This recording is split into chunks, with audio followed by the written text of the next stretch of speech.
ากมาเตือนเพื่อนๆพี่น้องทุกคน ตอนเนี้ยทุกจริงทุกอย่างแม้แต่เลขบัตรประจำตัวหรือว่าเลขบัตรพาสปอร์ตหรือว่าสมรโคอีกอย่างอีกอย่างทุกสิ่งทุกอย่างอย่าไปถ่ายไว้กับโทรศัพท์เด้อเพราะว่า call center มันเก่งเดี๋ยวนี้call center มันเก่งมันเจาะเข้าไป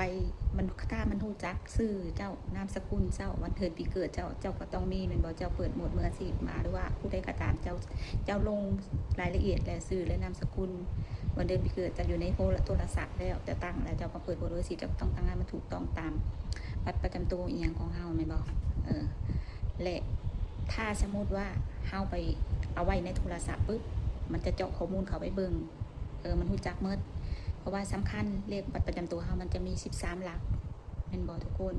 นี่แหละถ้าเขาหูเลข13หลักมันปุ๊บโคเซนเตอร์เขาหมดนี่นะเขาเก่ง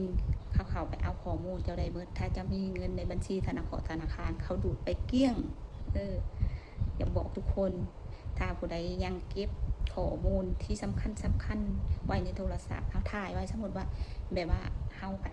ขี้ข้านเนี่ยเก็บไว้ต่างหากเนาะบางทีก็ถ่ายไว้ในโทรศัพท์เก็บไว้ในโทรศัพท์ทั้งที่ดีถ้าถ่ายไว้ในโทรศัพท์เข้าไปคอมสำคัญที่สุดตอนนี้เนาะ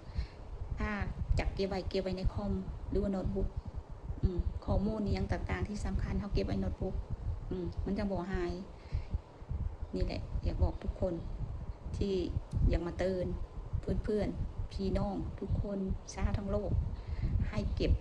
ข้อมูลที่สำคัญไว้ในไว้ในโน้ตบุ๊กคอมไว้อย่าไปเก็บไว้ในโทรศัพท์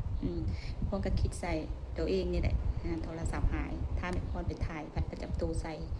ในโทรศัพท์หรือว่าพาสปอร์ตอย่างเขาถ้าเขาจักเลขที่จำหลักมันเขาเจาะข้อมูลกันไปถ้าเป็นหมวดโคเซ็นเตอร์อีกอย่างเขาจะไปเรียบร้อยแต่ว่าไม่พอกับบริมีเงินในบัญชี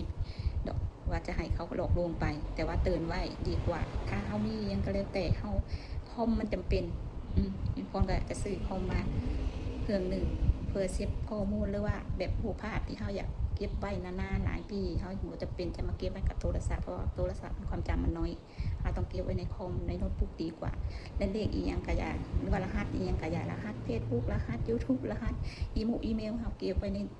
โน้ตบุ๊กไว้ดีกว่าทุกคนก็เป็นบทเรียนให้ตัวเองแหละก็เลยออกมาแบ่งปันทุกคนอย่าไปเก็บไว้ในโทรศัพท์เด้อตอนเนี้ย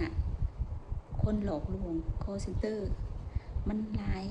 คนหลอกลวงมันหลายฝากกดไลค์กดใจกดแชร์ไปให้เพื่อนๆหลายคนรู้จักมันเด้อเขาเจอกับตัวเองเมื่อก่อนนี่โทรศัพท์หายก็เลยอันมาเป็นคลิปมาฝากมาต้อนทุกคนเตือนภัย